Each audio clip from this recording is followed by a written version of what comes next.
Matthew 14, verses 8 to 16. Prompted by her mother, she said, Give me here on a platter the head of John the Baptist. The king was distressed, but because of his oaths and his dinner guests, he ordered that her request be granted and had John beheaded in the prison. His head was brought in on a platter and given to the girl, who carried it to her mother. John's disciples came and took his body and buried it. Then they went and told Jesus. When Jesus heard what happened, he withdrew by boat privately to a solitary place. Hearing of this, the crowds followed him on foot from the towns.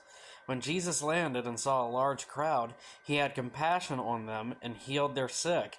Even as evening approached, the disciples came to him and said, "This is a remote place, and it's already getting late. Send the crowds away so they can go to the villages and buy themselves some food." Jesus replied, "They do not need to go away. You give them something to eat."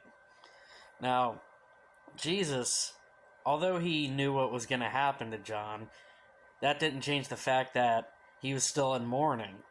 And when he saw the people, he still had compassion on them. Now, as followers of Christ, we need to ask ourselves, are we doing the same thing?